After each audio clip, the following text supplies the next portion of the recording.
the things that my daughter Trin likes watching on television is a programme called Gogglebox. I resisted watching it with her for a long time as I was a bit dubious about the concept. If you're not aware of it, the programme basically involves real people in various households watching things on television.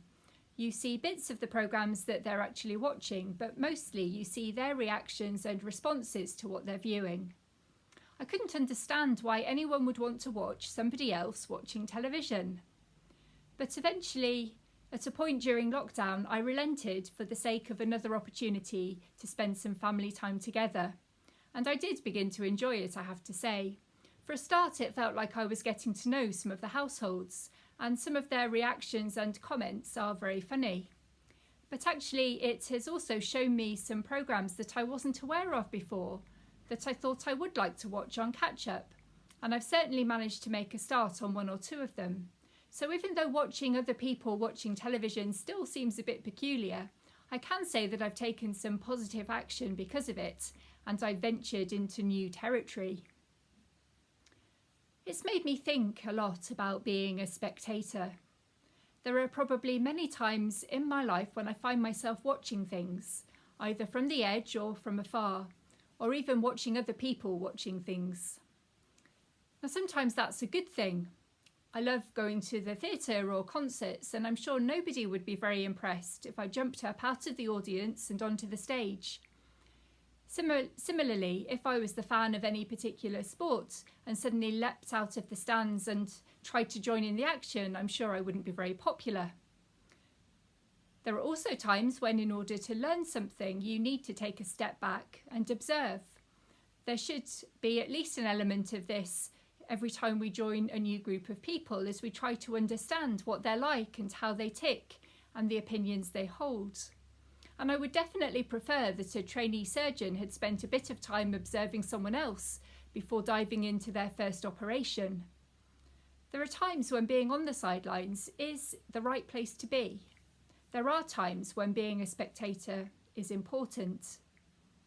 But I think there are also too many times when I stay there when I should be moving to get myself involved, often because I'm not sure where to begin.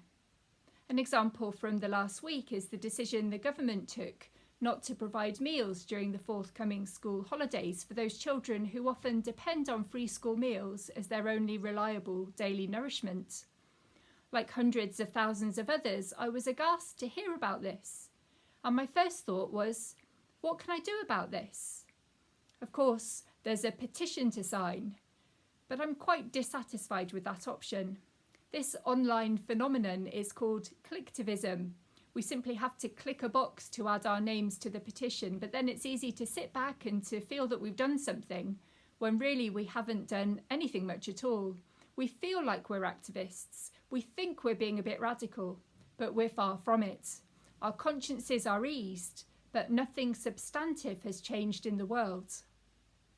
In this case, this week, I asked myself, where could I begin to do something practical about providing a meal for families in need?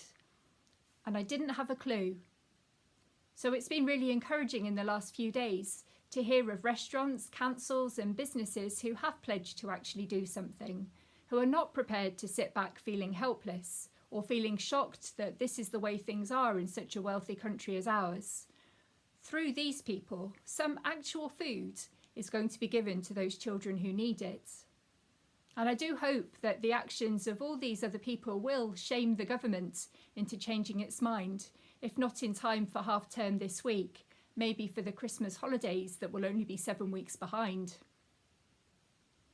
I can think of plenty of things that I want to be more involved with, and that I long to see churches more involved with in practical ways.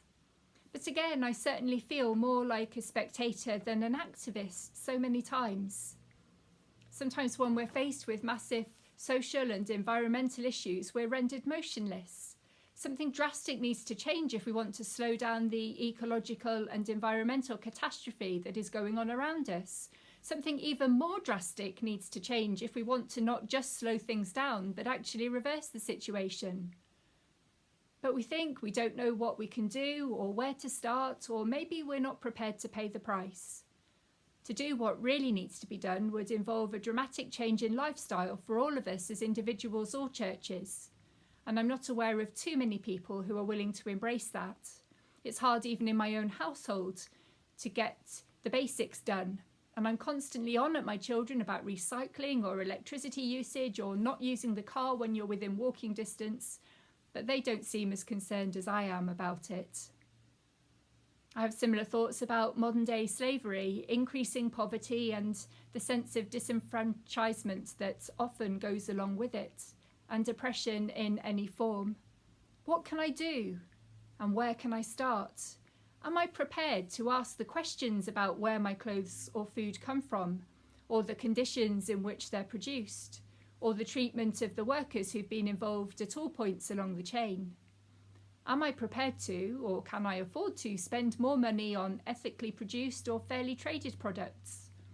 Am I more concerned about the cost to myself than the cost to those who work in unpleasant or inhumane conditions with no access to rights or representation? Do I feel better if I don't ask the questions and therefore don't know the answers? After all, then I can carry on as I do now and my conscience isn't pricked in the slightest. There are too many ways in which I see myself as a spectator, and I'm currently feeling increasingly uncomfortable on my seat in the auditorium. I know I can't sit here for much longer, and even though I might not know exactly what I can do, I need to start looking for the ways in which I can take action and be different. I've just got to get out of this chair. There's something else that's not a spectator sport, and that's taking on the life of a disciple of Jesus. To be a disciple is to commit to the action of following and learning from Jesus. It's not about saying yes in principle, but then opting to sit down and stay exactly where we are, which is often what many churches subconsciously end up doing. It's a commitment to a life of love in action at a personal, local, national and global level. It's a commitment every day to get up and walk, to find our purpose in Christ's purposes, and to be as extravagant and generous in sacrificial love as he himself is. So even though I may still not know where to begin and what to do in so many situations, I can't let that be an excuse for my inaction. I need to be prepared to take even the smallest step. It might not look as though it's going to make any difference at all, but I know that if I'm following Jesus, then this one small step will lead on to another, and then another, and who knows, maybe one day I'll be able to look back and see that a massive change has occurred in the world. At least I hope so. Anything is possible through the miracle of the love of Jesus and the stirring of the Spirit and the collaboration of the human heart in the purposes of God. On this week's Sunday worship on Radio 4, Reverend Dr. Sam Wells was preaching about reading the Bible and letting the Bible read us. In other words, how we can learn more about God and about ourselves through the Bible. How we can read ourselves into the stories that we find there. The story he based his sermon on was that of Moses encountering God in the burning bush. He said that one of the problems we face today is that we don't know what story we're in. And it struck me that this is just another way of phrasing the questions that I've been thinking about all week, about what to do and how to help and where to begin. So I'm going to end by quoting the words Sam Wells used to finish his sermon this week. God says, "Enter my story. May you feel its fire today. May it draw you without consuming you, embrace you without destroying you. May it give you identity and purpose. May it fill you with love for people and longing to deliver them. And may it set you free."